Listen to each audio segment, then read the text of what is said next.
저희가 쓰는 말 중에 장인 정신이라는 단어가 있습니다.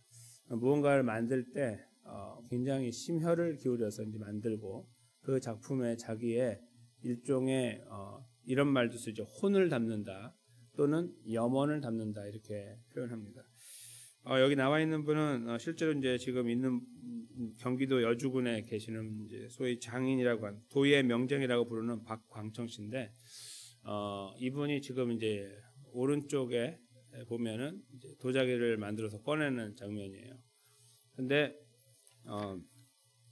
하나를 깨기 시작하더니 이제 계속 깬다.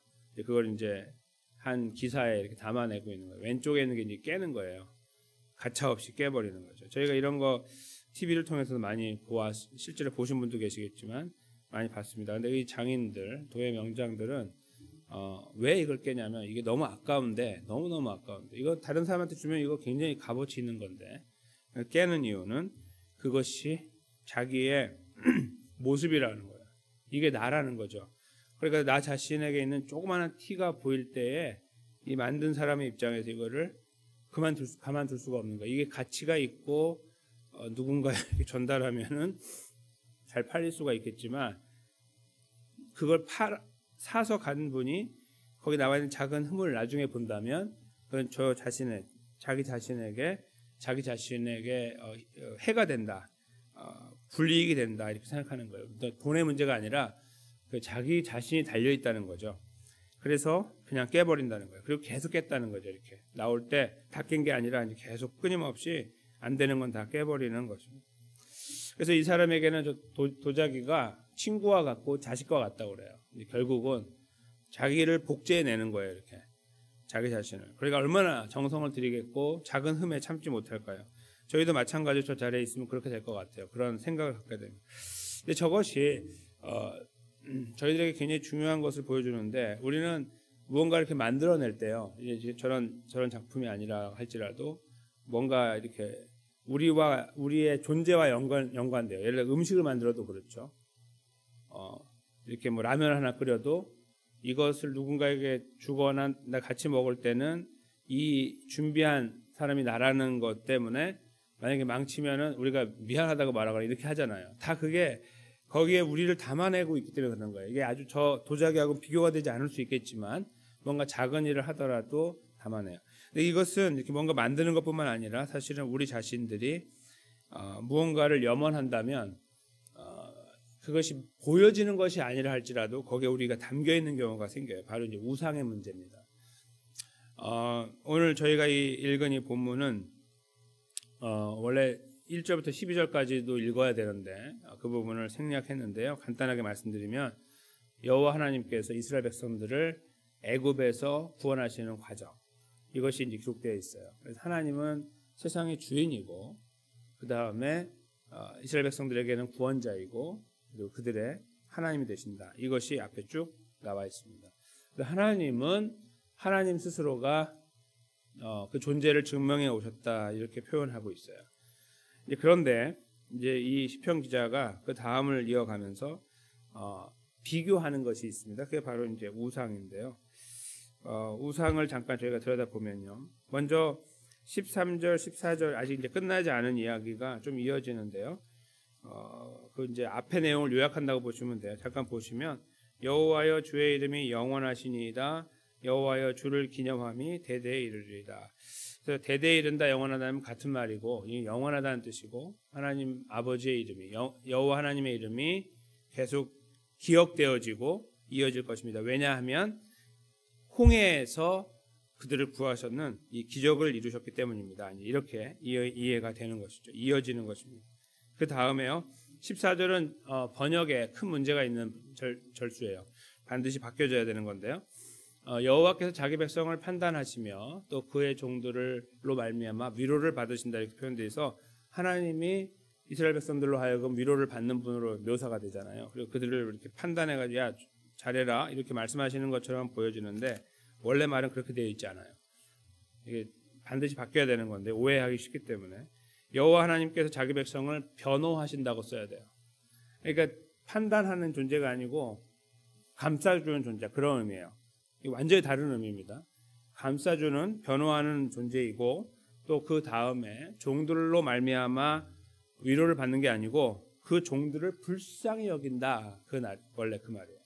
그러니까 그들을 감싸주고 그들을 불쌍히 여기는 존재다라는 전혀 다른 의미죠. 여호와 하나님은 그런 존재다. 그러니까 위대한 하나님께서 이스라엘을 불쌍히 여기시고 그들을 감싸주심으로 애굽에서 끄집어내서 이 구원의 자리에 세우셨다. 그런 의미가 함께 여기 담겨 있는 것입니다. 그러한 하나님을 알고 있는 이스라엘이 우상이라는 존재 앞에 서 있는 거예요. 그게 이제 15절부터 시작되죠. 열국의 우상은 은금이요 사람의 손으로 만든 것이다. 사람이 손으로 만든 거예요. 제가 그 도예 그 장인들을 지금 이렇게 여기 비교해가지고 폄하하는 게 아니고요. 그런 그림하고 비슷하다는 걸 제가 말씀드리려고 하는 거예요. 이게 은금으로 아주 이게 도금을 하잖아요. 이렇게 씌운다는 거예요. 작은 걸 만들어도 그래서 그 가치를 부여해요. 이게 굉장히 잘 생각해 보면 우스꽝스러운 일이에요. 이렇게 자기가 만들잖아요. 자기 손으로. 그런 다음에 여기 이제 보십시오. 그렇게 만들어 놨는데 염원을 가지고 그리고 가치를 부여하고 금을 하니까 값이 나가잖아요. 근데 16절 17절에 보시면 입이 있어도 말 못하고 눈이 있어도 못 보고 귀가 있어도 못 듣고 그다음에 입이 있어도 호흡이 없다. 입이 두 번 나오죠. 한 번은 말하는 거, 한 번은 호흡. 그러니까 죽은 존재라는 거예요. 왜냐하면 우리가 만들었잖아요. 그러니까 하나님이 세상을 만드시는 것처럼 우리가 그걸 모조하는 거예요. 모방하는데 완전 잘못된 모방이죠. 하나님 이렇게 하지 말고 나만 섬기면 된다 이렇게 했는데 아니 우리가 하겠습니다. 하나님의 자리에서 내가 한번 해보겠습니다 하고 멋대로 만드는 거예요. 그래서 그걸 만들어 놓고 근데 하나님은 우리를 만드시고 우리를 예배하지 않으시잖아요. 우리는 그걸 만들어 놓고 우리를 예배하는 거예요.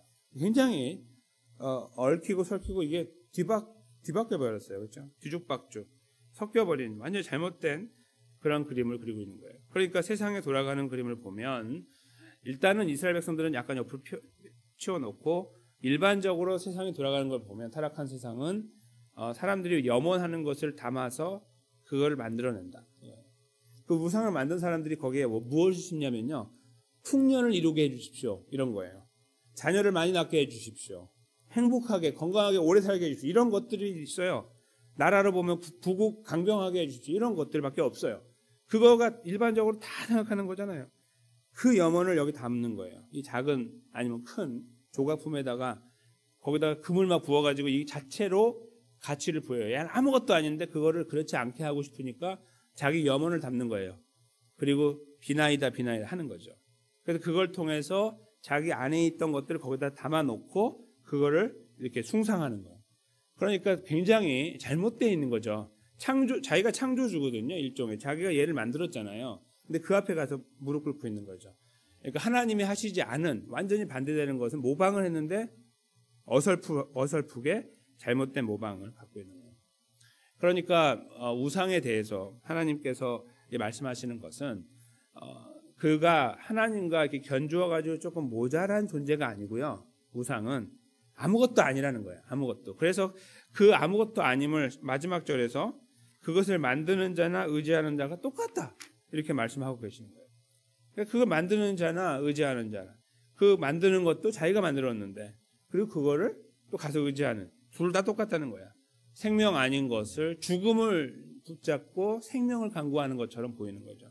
아무것도 줄 수 없는데 그것이 줄 수 있다고 생각하는. 그러니까 완전히 생각해보면 굉장히 어리석기 짝이 없는 거예요. 자기가 만들었잖아요. 근데 왜 거기다가 이렇게 경배를 하고 있냐고요. 어디에서 그 근거가 되는 거고 그게 이성적으로 판단했을 때 맞냐 이거예요. 맞지 않죠.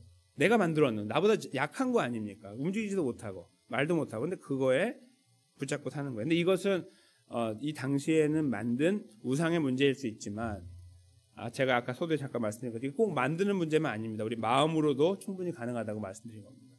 우리가 무언가를 추구하는 것이 있을 때 그것을 염원해요. 굉장히 원하면서 그것을 하나님이 아닌 다른 거에다가 이렇게 부여하는 거예요. 어떤 일이 잘 되면은 그것이 될 것이다. 이렇게 그게 우상인 거예요.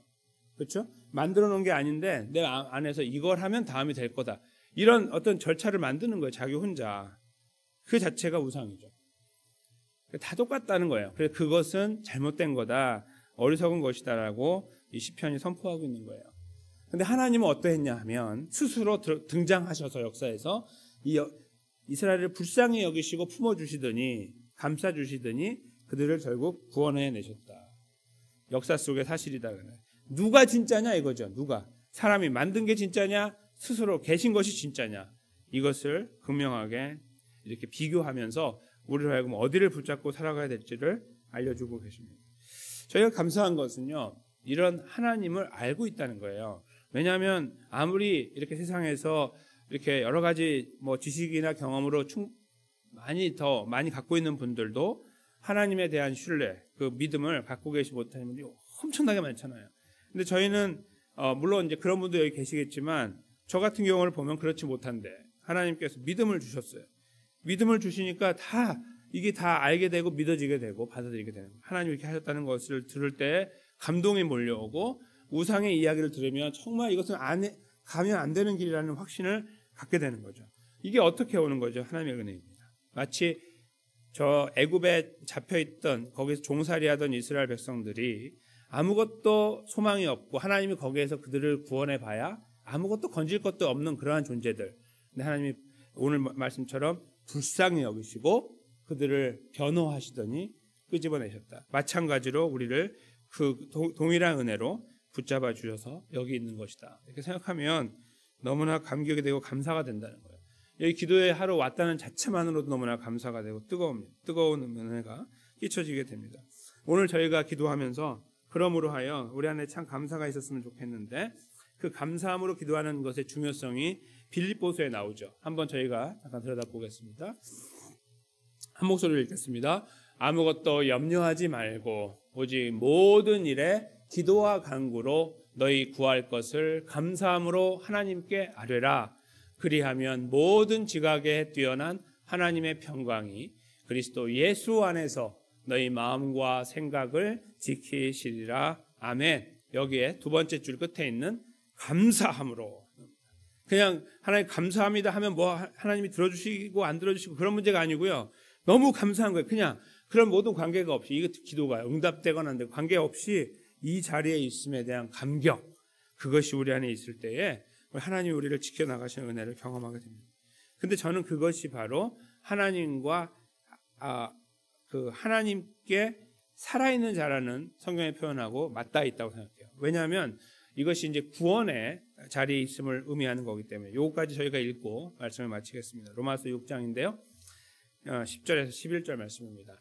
함께 읽겠습니다. 그가 죽으심은 죄에 대하여 단번에 죽으시며 그가 살아 계심은 하나님께 대하여 살아 계심이니 이와 같이 너희도 너희 자신을 죄에 대하여는 죽은 자요 그리스도 예수 안에서 하나님께 대하여는 살아있는 자로 여길지니라. 아멘. 이것이 우리 안에 있는 생명의 역동적인 능력입니다.